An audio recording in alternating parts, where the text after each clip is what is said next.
All right, welcome everybody. This is July 20. Well, it doesn't matter because the show's going to air in a few days, right?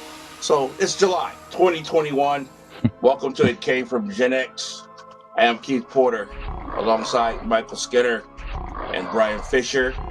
And we welcome you to this awesome podcast and video show because you know why it's great? Because it's for you. And those of you who have been listening to the show know that we are here to talk about the things that matter to us, particularly those of you who are Gen Xers. And also, if you are a little younger or a little bit older, we hope you would listen, maybe disagree, maybe call in, maybe write in, maybe send somebody knock on my door and punch me in the face and say, hey, that wasn't cool. Whatever it takes, we just want you to listen to the show and tell us what you think. So, without further ado, Mike Skinner, what's up, partner? Hey, good evening. Happy July, whatever day it is, right? Yes. Heard you drop some pins today. We had pins removed on Monday, and so now it's time for strength training and flexing and all that good stuff. So this is where the real healing begins. Absolutely. Take care of that hand. Fish, what's going on, man? Hey, how's it going, brother? Had a nice getaway this week. I talked about it on the last show. So me, Allie, her daughter, Marlo, Peyton, my daughter, and her boyfriend, Joey, went down to Southern Ohio. Spent a couple of days in a very nice cottage along the Walhonding River, which I never even knew existed, down in Coshocton County.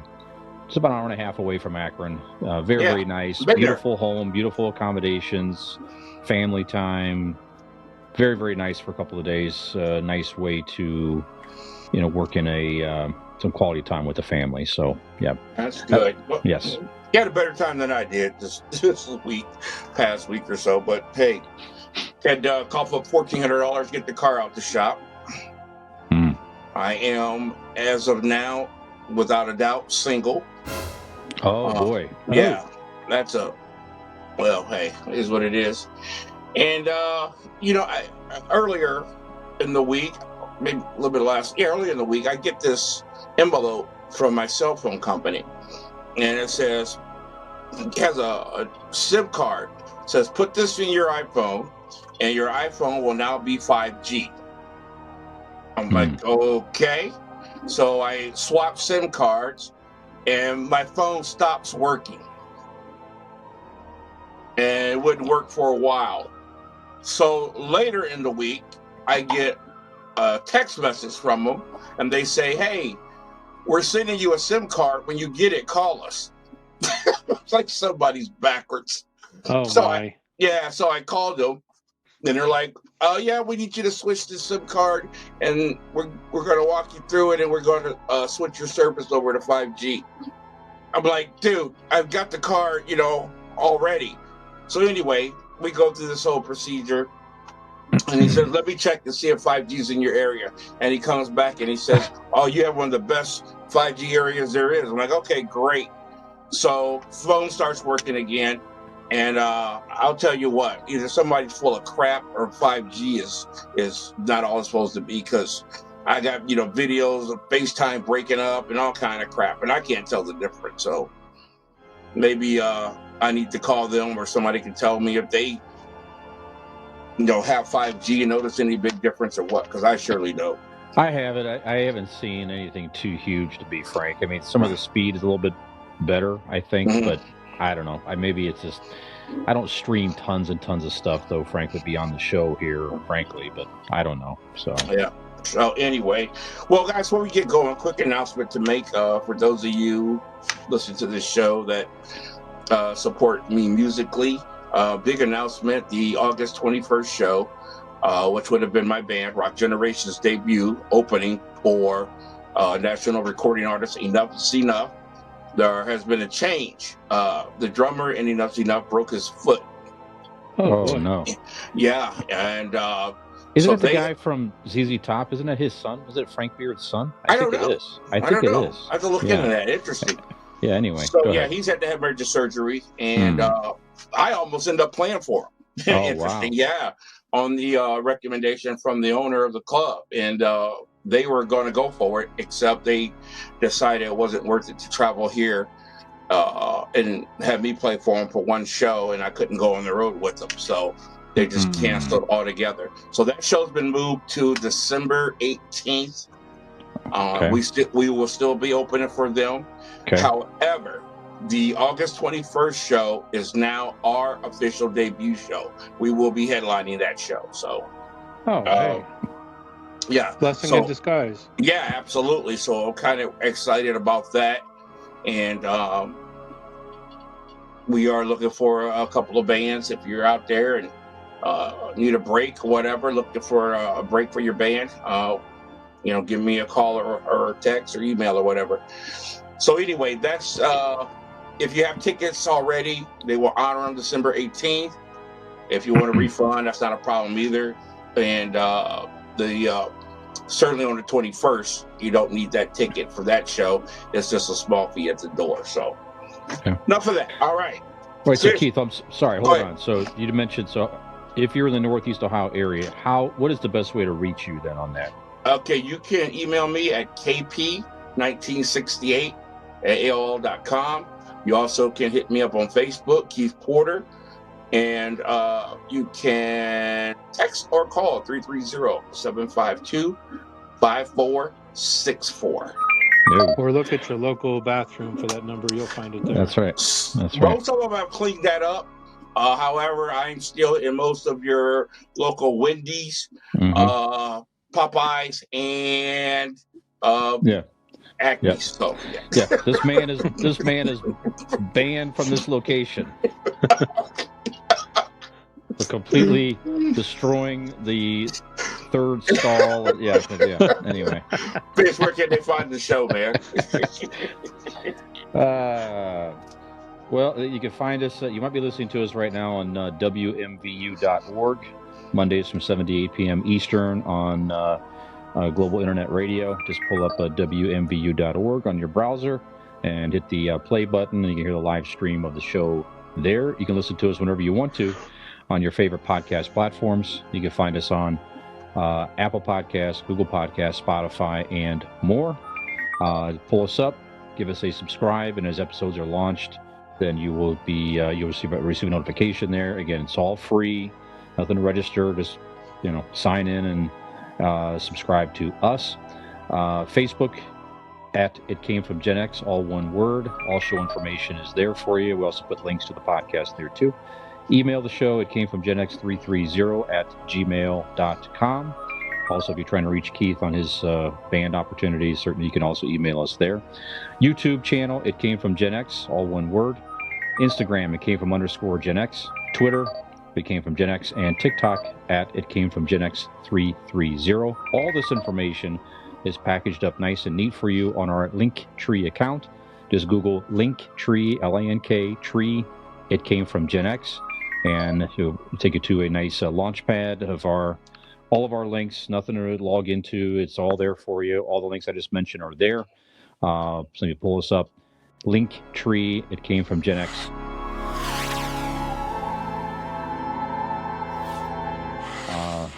If you like our stuff, share with a friend. Like I said, share, subscribe. If you're listening to us on Apple Podcasts, please rate and review the show. It helps others find us. We appreciate your support. Absolutely. Thank you, Fish. So I didn't mention that show, August 21st and December 18th, is at Empire Concert Club on Talbot Avenue here in Akron, Ohio.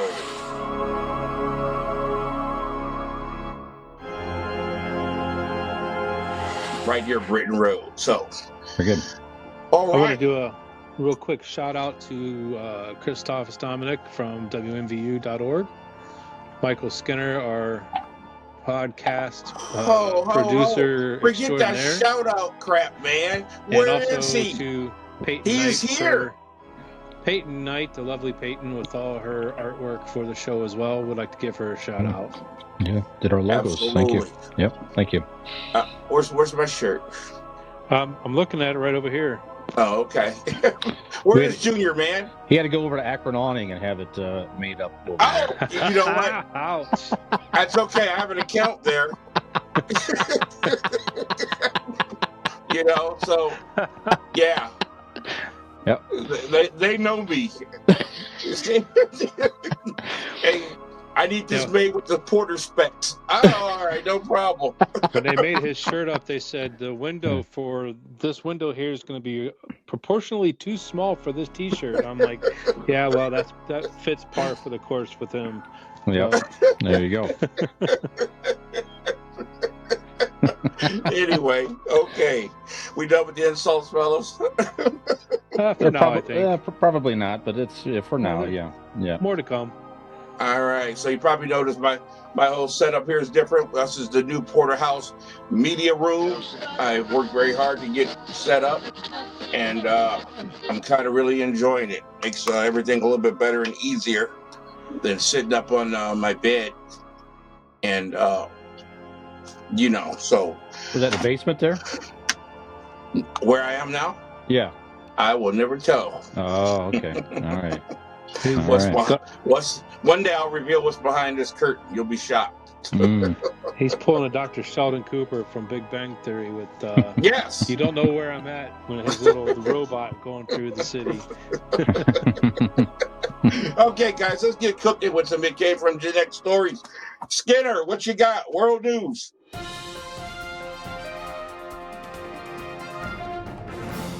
We have one story for world news this week, and actually we could use it for many different subjects. Millennial bashing, get off my lawn. Yeah, it's going to be some strong opinions on this one. Let me, yeah, right. Let me go ahead and get this up on my computer as well. Do you guys remember last year, the El Dorado fire that started back in early September? Absolutely. Devastated San Bernardino Valley. El Dorado. 22,000 acres were burned up. Firefighter lost his life. Several homes were burned down, and several people were hurt. Come to find out that fire started from a gender reveal party. So the story reads, gender reveal party went wrong. Well, the first wrong thing is having a damn gender reveal party to begin with, but I'll save that for later on after I finish the story. Don't hold back. The couple was charged with 30 counts, including involuntary manslaughter for this firefighter who lost his life just trying to fight this fire. They set a smoke bomb off that sparked the 22,000 acre wildfire, and they used 80 pounds of explosives to show that they were having a boy or a girl. And this isn't their. So let's add insult to the injury. This isn't their first child. So they went to this extreme extravagant, say, hey, look at us. We're having kids. Why don't you come to our party and we'll tell you what we're having? Okay, here's my thought. I don't care what you're having. Tell me what you got when you guys have the kid. When the baby's born, let me know what you have. I don't need an excuse to have a party. And I think, is this a millennial thing? Is this a Gen Z thing? When did this all started? Because I talked. Marcy she just ignores me. You know how she is. We'll talk about that. Her Serenity's aunt had a gender reveal party for her third child, and I'm thinking, why does she need this? She's a single mom, 3 dads. Why are we doing this? Is it me being get off my lawn, or is there something more to this? And I want to get you guys' opinion because I don't know when this started. I don't know if this is like I said, a millennial thing, Gen Z thing. I know in our time frame, we didn't have to have an excuse to have a party. You just call you guys and say, bring some beer. And boom, we had 50 people at the house. Am I wrong thinking this way? Well, first of all, it would have been great to have a millennial on the show because you're asking 2 other old farts. And I'll tell you right now, I'm with you. So, first of all, let me say this. And I'm very strong with my opinions, but I always like to be fair. Most wildfires are started by something stupid. So, they're not the only ones. But anyway, this is where I say we need to have laws, and people like this should be castrated because they certainly should not reproduce if you're that stupid.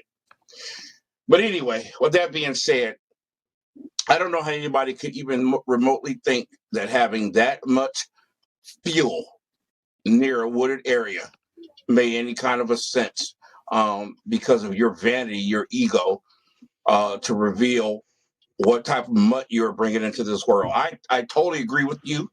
And to answer your questions, when did this start and why is it necessary?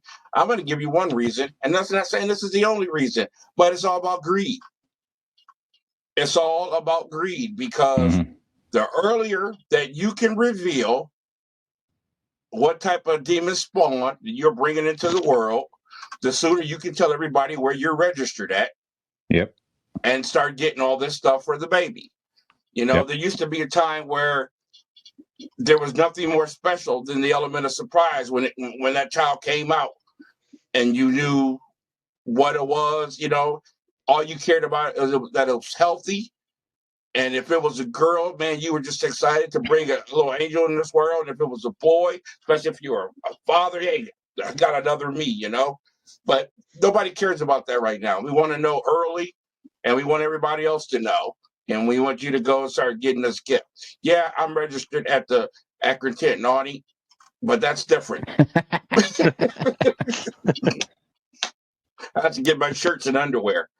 But that's my opinion anyway. So I think it is a millennial thing, and simply because of that reason. To get together for that purpose, to me, is stupid. I don't want to be, I'm not a hard butt or whatever. You know what I mean? I'm a sentimental guy, but to me, to get a bunch of people together for that is ridiculous. You got the baby showers, you got when the baby's being born. I mean, it's really stop. Just too much, man. So I'm right with you. Fish? Yeah, I'm with you. I looked up on the insider.com, and when did they start? 2008, according to the insider.com. They were started by blogger and mom Jenna Karvunidis, Karvunidis. Figures. So she started it. So, perhaps she started it for, a way to promote her blog, a way to, participate in planning parties and whatnot to get more blog viewers, perhaps, and all that. But I tend to agree with you. It's just, and it's another reason to get people together to register for gifts and whatnot. I'm sure, listen, there's definitely I'm sure there's plenty of parties out there where people say, listen, we don't want any gifts. None of that stuff. We just want to get our family and friends together. Yep. We want you to celebrate with us. I'm sure there's plenty of parties like that where they insist on no gifts and stuff, and maybe they do that more for the showers and all that. I mean, to me, okay, all that's fine, but I don't know. It does seem like an awful lot these days. It's to where now I'm planning to have a child, and now you probably have to go through these discussions now with your significant other or whatever, or your family. Okay, do we have a gender reveal party? Do we just have a shower? Exactly. Do we do both and all this stuff? It's just like, like you say, just. And I'll tell you what, Fish, I wouldn't even mind if they streamlined it a little bit and maybe announced on Facebook, you announce on this day, we'll let you know. And, red balloons popped up or pink balloons. You know what I'm saying? Something like that. But to get people together for this, I think is really, really asinine and really stupid. I'd rather get together and see if Potomac Phil shows his head, or if we're going to know if we're going to have how many more weeks of a winter than that crap. Yep. I don't know. It's probably here to stay, though, guys. Oh, yeah. Unfortunately. Probably here to stay, so we'll see. It would be interesting to see if our kids continue that. So the millennials, maybe the Gen Z and the Y, not sure. So it'll be interesting to see. All right, that's a great Gen X millennial thing there, Skinner. I like that. All right. Well, that's the only topic Skimbo had today. So he's gonna be giving much more opinions on some of the stuff we got. So, Fish, knock 'em dead. Pop culture. Okay, just a couple of things here now. Oddly, we did not have any significant deaths that I saw in the news. We've, every week it seems like we've had someone passing. It is a good thing. one thing I thought was nice was yesterday would have been Robin Williams' 70th birthday Wow. if he was still with us, and his oldest son Zach Williams. And picture wise, if you look at Zach next to his dad, you could definitely see the resemblance of Robin Williams in him. So he just had a very nice message and just expressing love for his dad. So certainly a comedic genius. We lost way too soon in Robin Williams. So just to pause and reflect on Robin Williams for a second here. So you guys fans of Robin Williams, and if so, what are some of your favorite works? That whether it be a movie or whatever that you may have seen him do. So, Keith, when we start with you, Robin Williams. I don't know how you can be a fan of comedy and not be a fan of Robin Williams. He is certainly the word genius can be applied to him. I'm a fan of him for his dramatic work. Sure. Dead Poet Society and things like, and one of my favorite movies of all time, Good Will Hunting. Outstanding role, So yeah, I'm a huge fan of Robin Williams. The question that I have though, when I think and reflect on him, is why does it seem like the people who provide us with the most joy are the saddest on the inside? Yeah, and it's a heck of a thing, This guy made so many people laugh, cheered so many people up, and just, man, fighting so many demons on the inside, so sad, so depressed, the drug use, all these different things. I don't know if it's the Hollywood life or what it was, but certainly missed the guy. Absolutely. Skinner, what do you think? I go back to when I remember watching him on Mork and Mindy. Absolutely fascinated with the guy on Mork and Mindy. It was such a dumb, cheesy 70s, late 70s, early 80s show, but he was comical as all can be. Never seen him act like that. Yeah, I mean, he was such a breath of fresh air during that time, and even as a kid, I recognized what this man was going to do, and then to watch his career just take off from there was just absolutely amazing. There's three roles that stick out for me, and the biggest one you've already alluded to was when he played with Matt Damon and Good Will Hunting. Matt Damon and Ben Affleck wrote that script. Screenplay. And they said, the screenplay. And did you know that they said they would not release it to Hollywood unless Robin Williams played that part? Wow, I didn't know that. So yeah, so they were not going to do it and release it unless Robin Williams agreed to do that part. And he was certainly perfect in it too. Yeah, he was absolutely perfect. And then he was in Insomnia with Al Pacino. Yes. Have you guys seen that one? Oh, geez. Been a long time.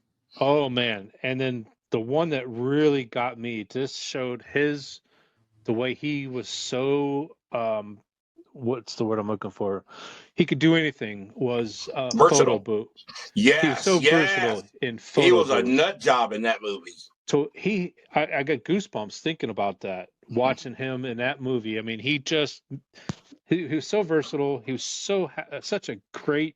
Made everybody laugh. He lit up the screen, whether it was in a drama, whether it was in a comedy, or just his goofy self.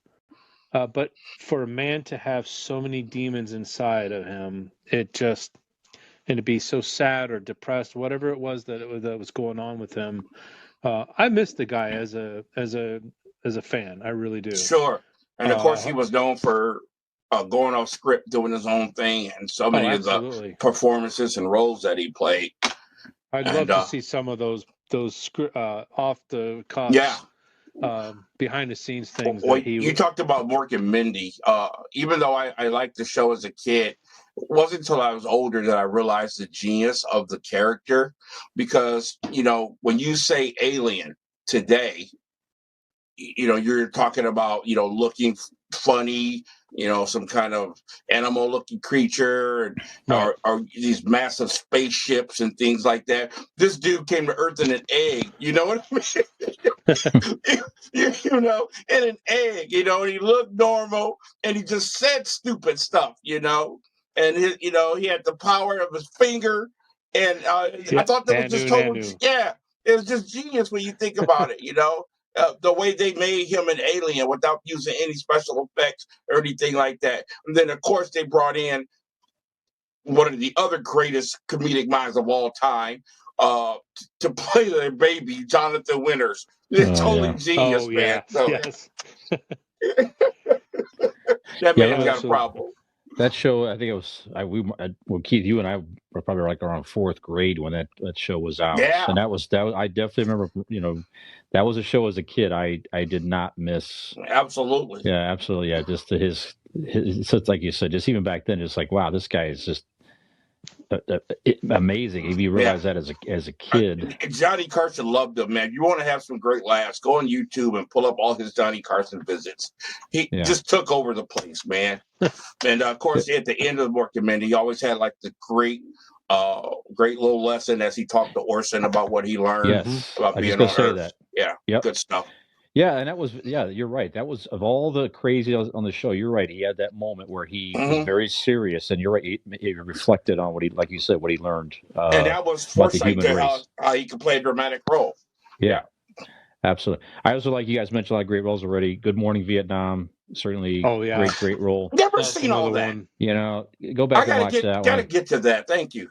Yeah, that's a good one. And then I as a kid, I remember The World According to Garp was very good back then too. I haven't seen that in a long time. Yeah, comedy, but also showed that he could do the drama. So I'll put Good Morning Vietnam on my list with Raiders of the Lost Ark, which I got that queued up on my TV, by the way. I'm going to finally watch that. Good. It's only been out 40 years. Good Morning Vietnam recently. Yeah, top 5 for me as well. Thanks, Fish. So we had the Loki finale on Disney Plus aired this past Wednesday, not yesterday, but the last week. So 6 episode series.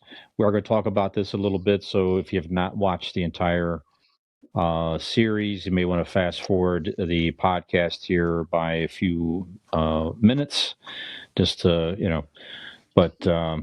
Yeah, so Skinner, you haven't got around to it yet. Keith and I, you and I had watched it, but what do you think of the Loki series on Disney Plus? Is it ho hum, or was it the best of the Marvel series so far? Is Disney knocking it out of the park with these? What do you think? All right. The Falcon and the Winter Soldier is the only one that was close to what you would expect. Certainly. The one with the Scarlet Witch was totally out of left field. Yep. And Loki, I did not expect this at all. Just wow, didn't expect it at all. I thought it kind of scared me for a little bit. It was a little afterlife-ish kind of, it was a little scary. But it was really, really good. I thought it was one thing they have done with these shows is they have developed these characters to show the human side of them.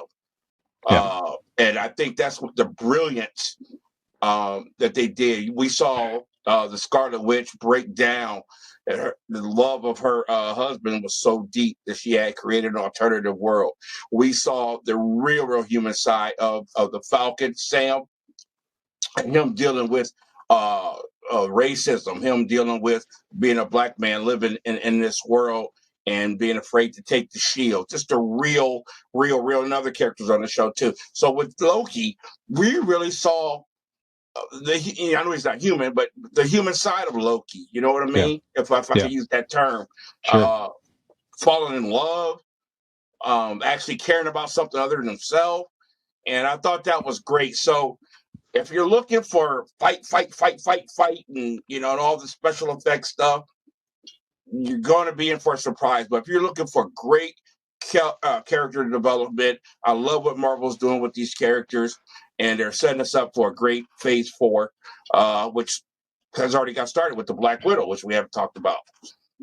Yes, absolutely. I agree with you. Just they continue to bridge these movies very, very nicely. They get into subject matter, as we've said before, that they just can't get into in the movies. There's not enough time. Yeah, they'd be 5 hours long. Exactly. So they're doing it very nicely. The story, the sets. I mean, these are movies. I mean, these are produced. What I could see just about as well as the big budget motion picture. No, you're not losing anything. No. You're not losing anything. The production, everything. And, you know, like you said, they bridged the movies. If you watch Endgame and you wonder where did Loki go when the Tesseract fell out while he was in handcuffs, boom, right off the rip, you know, in the first episode of this show, where he went and how that all worked together. So great Absolutely. stuff. And then just I mean, Owen Wilson, great job. He's in awesome. This. Yeah. And people like him, he's been acting for a while. He's done he put some decent He's one work of my out there. favorite because he's so unique. Yeah, but you take a guy like that, you get in the Marvel universe. It's like now your career can take a whole different trajectory. You know what I'm saying? And then the guy Jonathan Majors they brought in as He Who Remains. Awesome. I tell you, when I watched him in that performance when he was explaining everything that was going on. Yeah. I mean, they just zeroed in on him. It was shot so well, but it was shot really well. And if I'm not mistaken, isn't he going to be Kang the Conqueror? Yeah. So what it is that and this is kind of, I guess, it follows the comics as well, from what I understand, from Kang the Conqueror. So, there are different variants of him. So he is correct. He who remains in this, and he explains the fact that he kept it all together, right? You can call me evil, whatever you want to do, but I'm keeping all these universes from branching out and all the different these versions variants of him. And people coming to war. And if you think I'm bad, then look out for some of my variants that I'm aware of. Right. So you're right. Kang is a variant of him. And Kang will be the next villain in the next Avengers movie. Yeah. So he'll be set. I think he's going to make his appearance in. Crap, I can't remember. He's going to make an appearance in one of the upcoming movies, Kang the Conqueror. Yeah, so, if you think Thanos was bad, this guy is something else. And he's up there on the levels, maybe not quite, but like a Watcher, Galactus, something like that, Sure. Yeah, he knows what's going to happen. He can control time. So it's going to be, something else what they could do with him. So, awesome. Just great series. Go back and check it out for sure. Good stuff. Throw one at you real quick, Fish. Go ahead, please. Have you seen Black Widow? I still have not seen Black Widow. Okay. All right. We'll leave that alone there. I have watched that by the time our next show. Next time we'll talk next week, I'll have watched it myself. Okay. Yeah, let's do that for sure. Hey, real quick, I wanted to mention this past week, instead of watching Loki, I ended up going back and watching the old but goodie. We talked about Ned Beatty and his passing. I think it was last week's show or the week before. I watched Rudy this past week, and that movie, it's totally different than what our current subject matter with Marvel. But when I started watching this, and then Ned Beatty came on, and I'm thinking, oh my gosh, this is so perfect. I forgot he was in that movie. Yeah. Well, I've seen the movie 3, 4, 5, half dozen times, and every time I sit and I root for this Rudy character to get on the field. Again, I don't mean to railroad the show, the subject matter with you, Fish, but I just thought with Ned Beatty, I thought it was neat that I was able to watch him in one of his performances, and he wasn't a big character on that movie, but he was a very predominant character. Yeah. Rudy is a movie that the whole movie is great, but you can watch the last 5 minutes of it, and it's great. Right. Last 5 minutes of it is just phenomenal cinema. Very good. I agree. Excellent. And true story. Excellent. I did go back and I finished up I mentioned this last episode. I'd watched the first Fear Street trilogy on Netflix, based on the R.L. Stine books, which I didn't realize prior, but he also did the Goosebumps, but these are more of a teen level series of books previously. What's a book? Again, I don't know. Oh, what's a book? Oh, what's a book? Oh, yeah, what's a book? Gotcha. I thought you meant to name a title from this. Yeah. It's a thing that has pages, I guess. It's not on TV. Oh, okay, gotcha. Yeah, so comic books has pictures of but actual. Okay, gotcha. Okay, right. Yeah. It's a new thing. People are getting them for gender reveal parties, apparently, stuff like that. Yeah. No, but anyways, I talked about the first episode. So it was Fear Street, 1994, and it was a trilogy where they're kind of fighting a consistent force, which you really don't know. You think it's something, maybe it's something else. I won't give this away. The second episode went back to 1978, and then the third episode went back to 1666. Again, they tie all three together. Each movie set in its time very, very good from the feel, the look, costumes, and in the 78 and the 94 in particular, they had great soundtracks and everything. So if you like slasher movies, go back and check those out. It's a nice blend of comedy, and so it just felt like an old school slasher film. Three different perspectives. Go back and check those out on Netflix. Fear Street, definitely recommended. And the last thing I had was just kind of I just thought it was kind of a cute story. Mark Wahlberg talking about when he goes to watch his kids practice and play football. Their rules: he has to stay in the car and observe from the car because they don't want him to come into the stands with everybody and cause a distraction and everything else. So he was just talking about, first of all, he, took it kind of personal, like, why do you want me at the games? I want to support you and all that. But then I realized that, this is them. They're trying to create their own identity. They don't want to be known as Mark Wahlberg's kids. They want to be known for themselves. And I thought that was pretty cool to see a big celebrity like that being treated like a dad by his kids, and him abiding by their wishes. So I just thought that was a really, really nice story of Mark being a great dad. And even though I'm sure it's tough for him to watch from afar, but he knows he's doing something for their wishes, and they're not going to forget that, certainly. So yeah, absolutely. Yeah. Thoughts on that? What do you think of Mark Wahlberg trying to be a good dad for his kids? I think it's a great story, and I'm going to help you out here, Fish. Mm-hmm. I'm going to tie this into a great Gen X or millennial thing here. Sure. I love that story, and kudos to Mark Wahlberg realizing it's not about you, it's about the kid. Right. Now, I'm one of those people who get tired of people bashing LeBron James, but I'm going to have to get on LeBron here a little bit because he really, really irritated me a couple of weeks ago. The difference between that story and the way LeBron acted at St. V a couple of weeks ago when his son was playing shows you the mindset. Every other parent's in the bleachers, but no, you're down there walking around. You're not the coach, yelling out stuff, showing out. Then he overheard a commentator make a comment he didn't like and got into an argument with him in front of everybody. Really made a jerk of himself.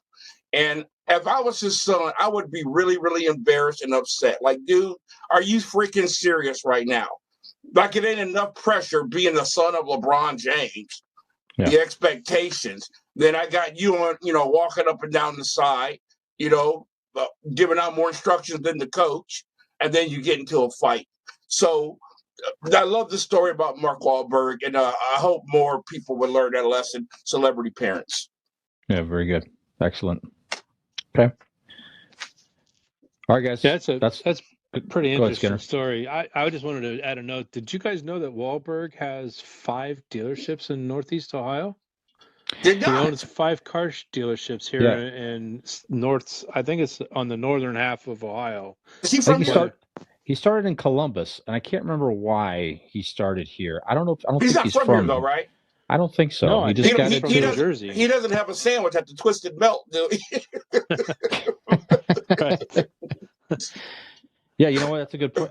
No, I don't think so. I think he started in Columbus, and right. He's built extra more dealerships here in Ohio. I didn't know that. Wow. Yeah. Wow. Pretty cool stuff. All right, so guys, that's what go ahead. I got one more pop culture thing for you. I want to ask: have you seen the Tomorrow War? I did see that on Amazon Prime a few weeks ago. Okay, did you like it? I did like it. We talked about it a few weeks ago. I think I don't know. I cross-reference the shows sometimes. Really? I didn't remember hearing about that. Okay. Maybe I'm thinking of the other show. I apologize. Yeah, I don't think so. It's on Netflix. I saw it. it was an Amazon Prime original. Chris Pratt, very, very good. Yes. So yeah, with that, this is all in the trailers and all that, but the premise is people from the future. It's set Right. it's set in 2022 or 2025, excuse me, or something like Right. that. And then they come from 30 years in the future Because they're losing a war with these losing creatures. a war with these creatures, right? Right. And we need people from this time because we're running out of people up in the You future. talk about recruiting. Yeah, you get into the recruiting draft the past. and That's deep. Okay. So By the way, he, Mark Wahlberg, Boston, Massachusetts. Thank you. Go. You know, okay. I knew that. I knew that because he's a big Boston Sox fan, Patriots, all that stuff. Yeah. Okay, cool. But yeah, all right. Check out the Tomorrow Awards. Very, very good. Chris Pratt was great. It's produced very well. It's a good summer popcorn movie for sure. Very entertaining. Absolutely. If you like alien and type invasion type movies. Sure. I saw that on there, but I didn't know. I should have looked in the trailer. I didn't realize that was the same movie. Yeah, it's pretty good. About. Great premise. You know, they're all at a game, and all of a sudden, and right in the middle of the game, this big light comes out of nowhere, and all these soldiers from the future just appear and say, you know, we're from 30 years in the future, and we're losing a war against these creatures that basically like eat them, and we need your help. Imagine going to fight that fight. You know, your postman, work at Acme, and all of a sudden you're fighting that war. So anyway, that's crazy stuff. All right, thanks, Fish.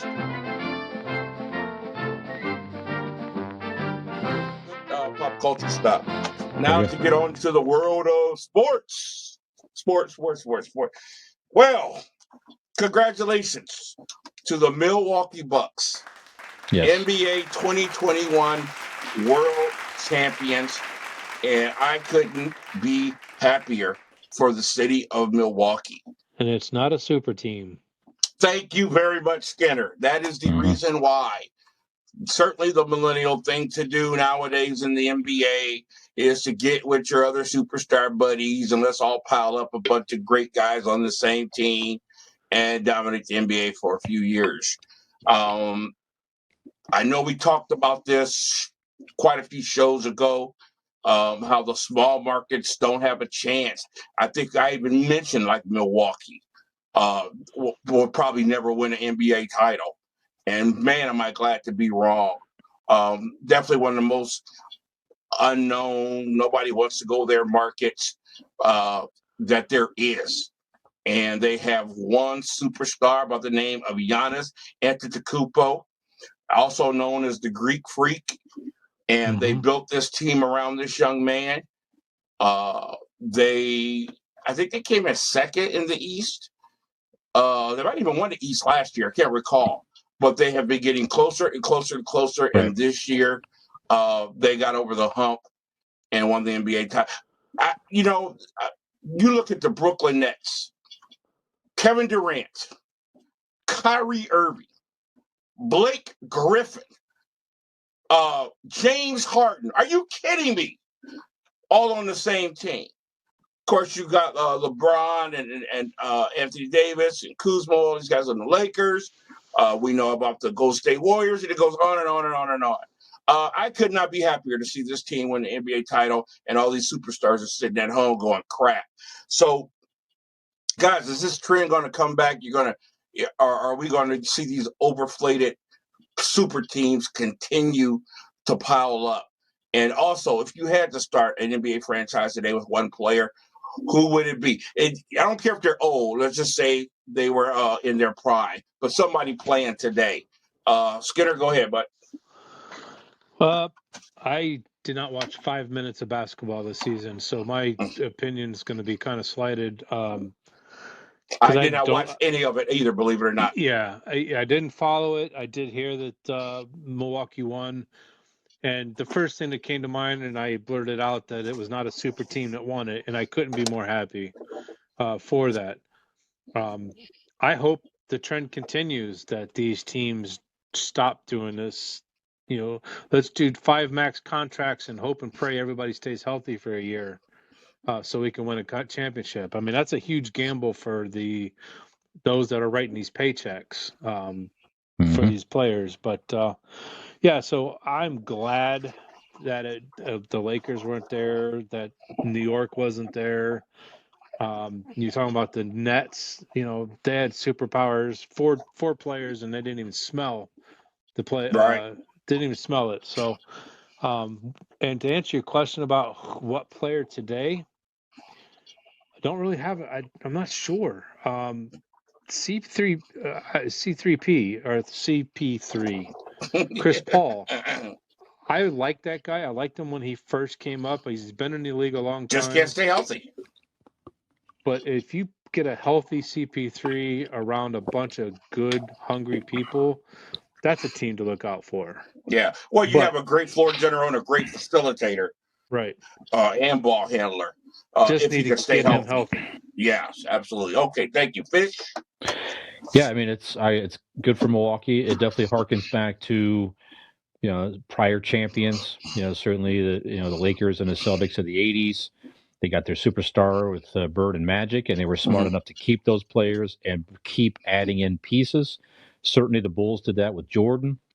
And they got their star player and had to keep adding pieces around him. Right. So eventually he had everything he needed to win.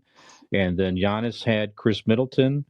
And he was certainly a huge, him and a few other guys. The names escape me a little when bit. was Chris Middleton a household name? Never. Yeah, but Still it didn't have to be all Giannis. Right. When it didn't have to be. Certainly, when it was the early Jordan days, he would score 50 points and no one else did anything around him. And it's like let him score 50 points. We don't care.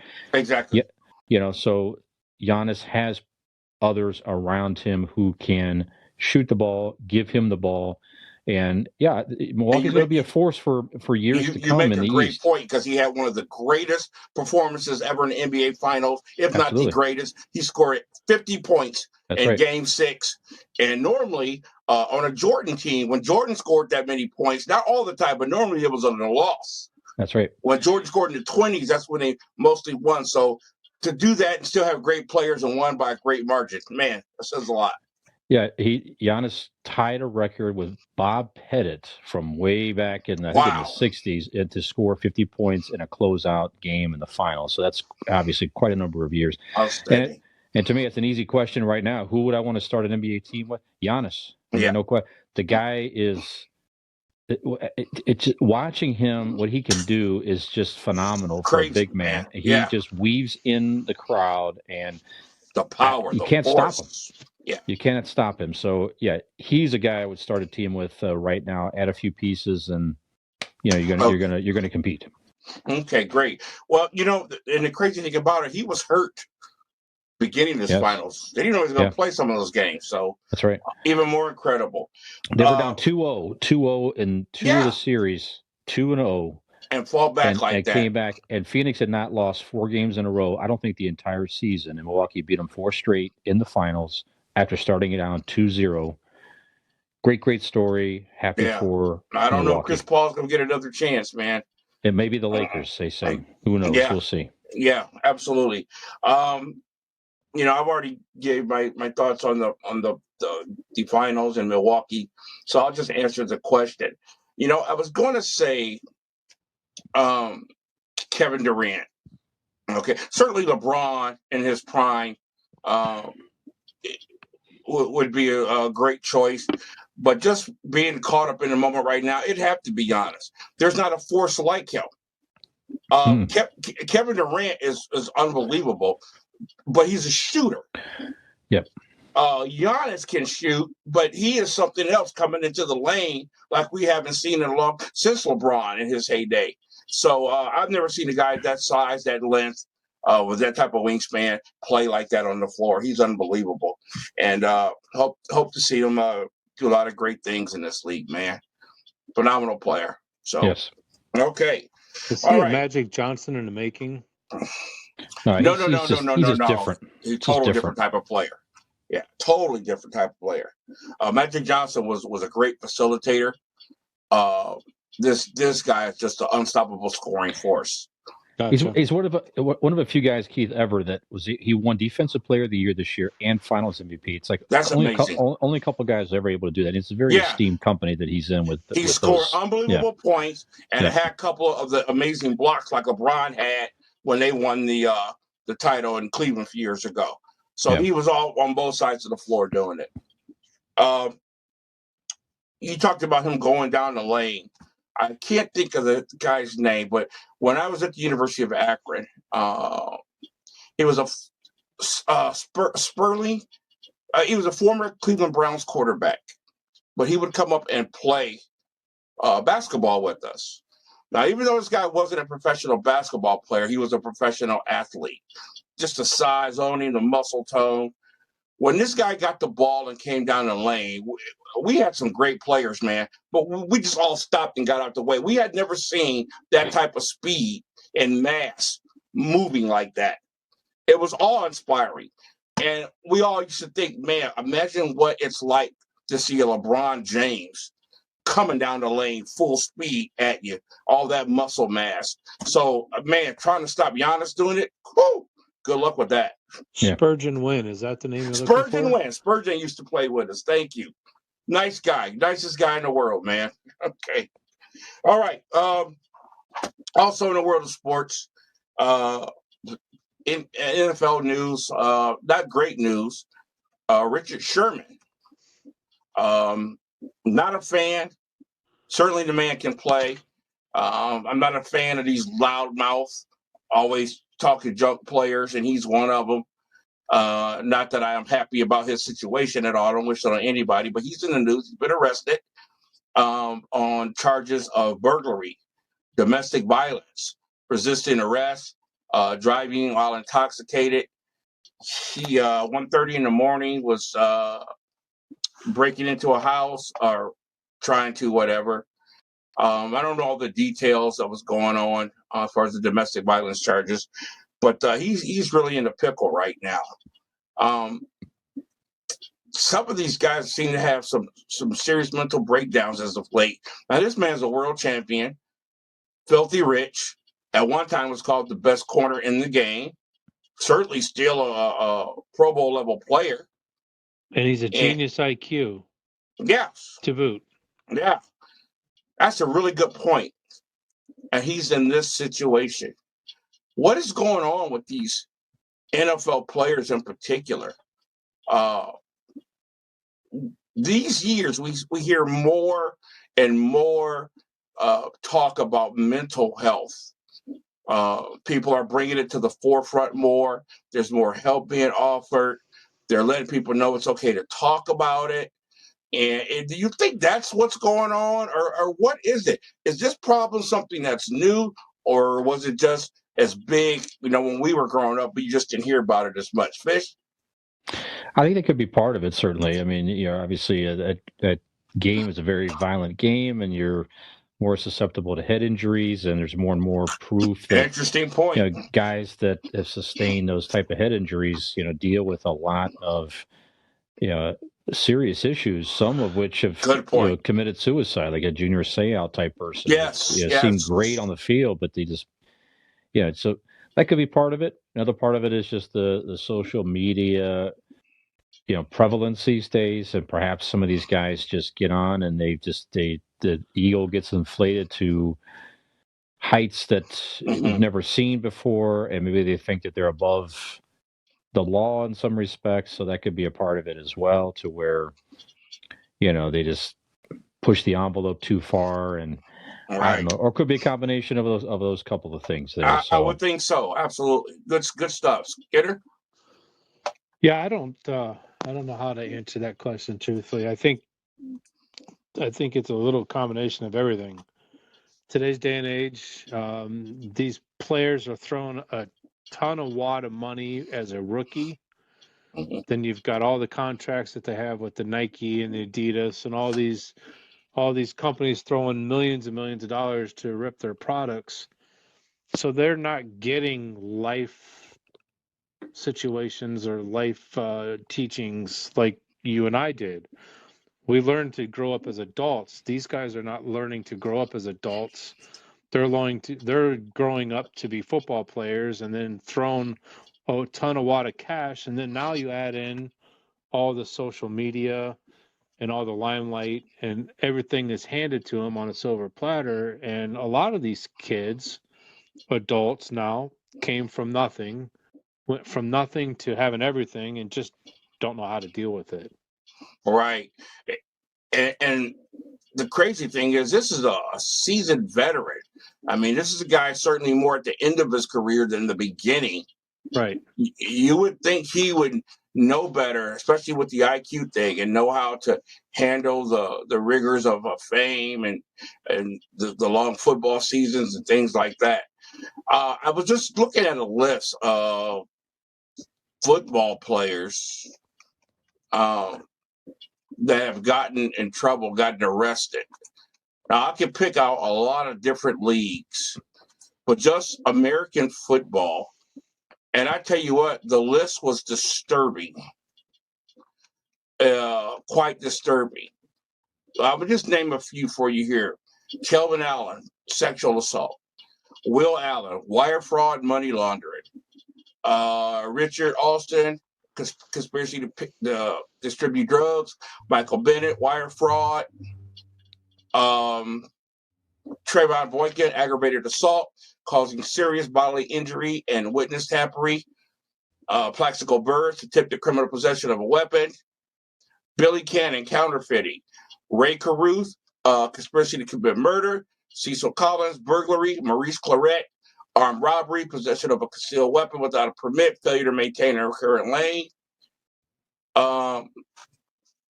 Irving Fryer, conspiracy and theft by deception.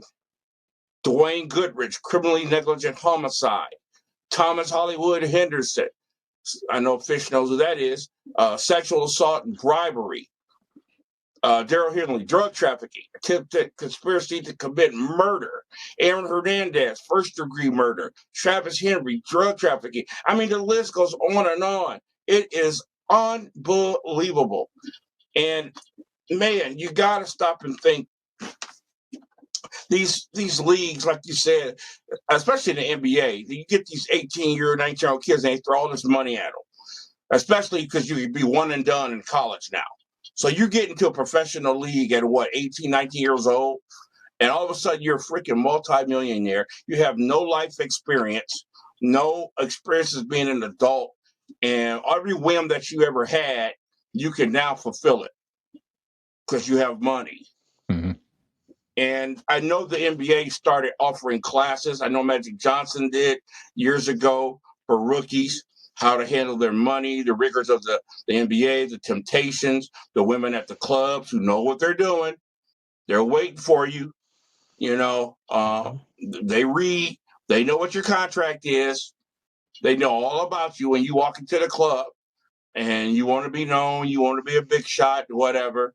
So I think the NFL needs to do a better job. I don't know what they do, so I'm not criticizing. But, man, we obviously have a serious problem. So we'll keep an eye on the Richard Sherman story. And some of those names we grew up with, Maurice Claret, something that was close and near and dear to our hearts. Ohio State running back, won a national championship, and just destroyed his entire career after that. So, all right, good stuff. Let's switch to the Olympics. Talking about basketball, the men's lost their first two exhibition games. What is going on in men's Olympic basketball? Losing was not an option. Well, we had the first super team, especially. The women have won 7 continuous gold medals. What's going on with the men's? Is it a lack of superstars? We don't have LeBron James. We don't have what's that sissy's name from the Golden State Warriors? Curry. Stephen. Yeah, Stephon Curry. We don't have him. We don't have a lot of the big names. We don't have. Is it a lack of superstars, or have the rest of the world caught up with us? Go ahead, Fish. Well, I think certainly in many respects, the rest of the world is catching up. We're talking about the best player. We talked about extensively in the league is not from United States. He grew up in Greece. He's from was he Nigeria? I'm forgetting where he was from originally, but anyway, came over here. Drafted by the Bucks. And so there's some definitely current NBA stars that are not from the United States with Dirk, Dirk, and then Darko now, and the Well, guys. currently Jokic, he might be the second best player right now. He's not from here. Yeah.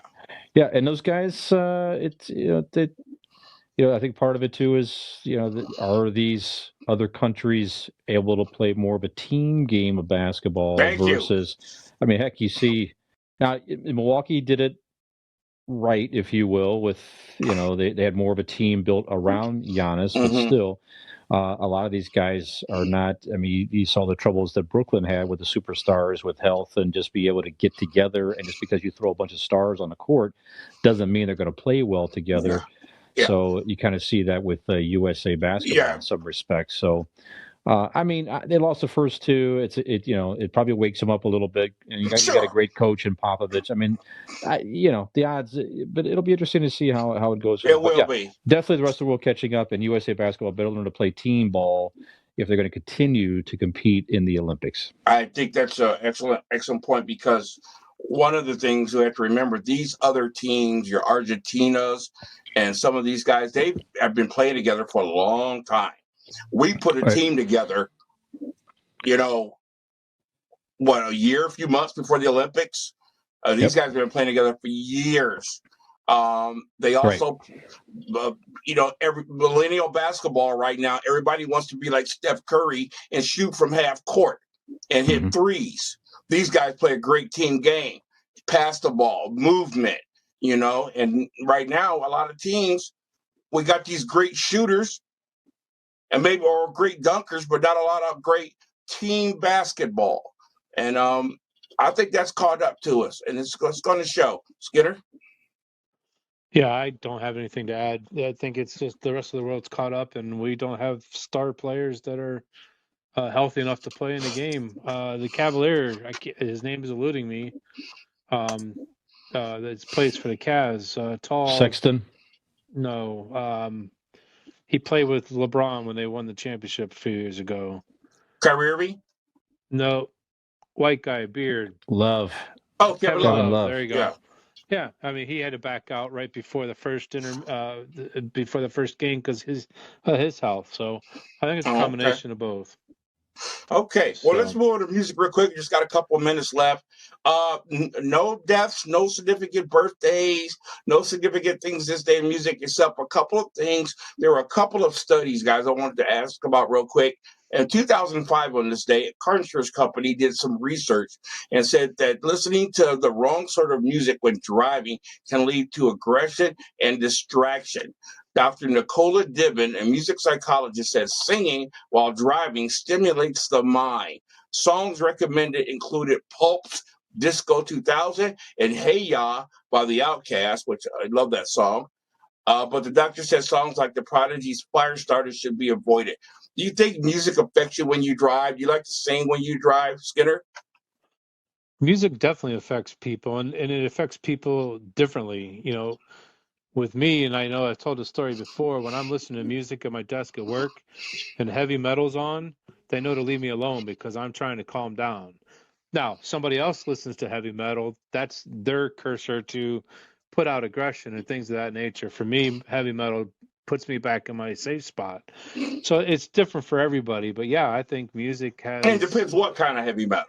Yeah, it does. But yeah, for everybody, and everybody's triggers are different. Wow. Fish? I agree with that. I mean, certainly when you're driving, there's different types of music that definitely can distract you. So, yeah, I stick with stuff I'm more familiar with and stuff that's more of a rock and not too heavy to distract me or inflame any frustration on the road, if you will. So right. Yeah. Well, I think the study is dead on about the types of music can affect you. I've had. The car is a great place to really listen to music. You're isolated. You're by yourself. And I know I've had some horrible days, and I put in some gospel music, and I'm going on the highway, and I basically have had church and, I've been in tears, and it changed everything for me while I was driving. So definitely could do that. Another study around this same time, 10 years later, 2015, said that a person's taste in music may offer insight to the way they think.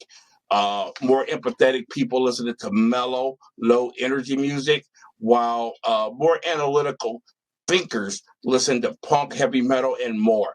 Now, guys, I'm not going to ask you if you agree with this or not, because I know you do. But why is it that the more empathetic people than the low energy music people seem to have more success? I think in life. Don't get me wrong. People listen to metal, whatever, are doing fine. But I'm talking about your big jobs, your Wall Street jobs. You don't hear about too many doctors or Wall Street people listening to Metallica and things like that. Bish? I don't know, man. I mean, I don't know I'm sure there's quite a few metalheads out there that's done quite well in their own regard. So, yeah, I don't know, but Canada, does it make sense what you say as far as the type of person the type of music? Yeah, I mean, it makes sense to me. I get that. So, I like activities to stimulate my brain. Otherwise, I can tend to get tired or whatever it is. And definitely hard rock and definitely can stimulate my brain personally and wake me up and keep me interested in whatever I'm doing. So I get that. And other times I want to detach more. Yeah, I'll listen to music that sets more of a different type of mood, if you will. Right. So I get all that. It makes sense to me. 30 seconds. Yeah, it makes sense. I have nothing to add to that. Okay. Well, the reason why I said that is because I feel like this, to answer my own question, most metal people, most metal groups, most metal songs are anti the man, and more of the other people, they are the man. So that might be a reason for it. So, okay. So with that, that'll be our show for today, fella. Good stuff, good topics. And man, we're going to start needing 2 hours for these shows. Take us home, Skinner. Yeah, really. Hey, good show for Michael Skinner, Keith Porter, and Brian Fisher. We bid you farewell, and we will see you next week. And cut.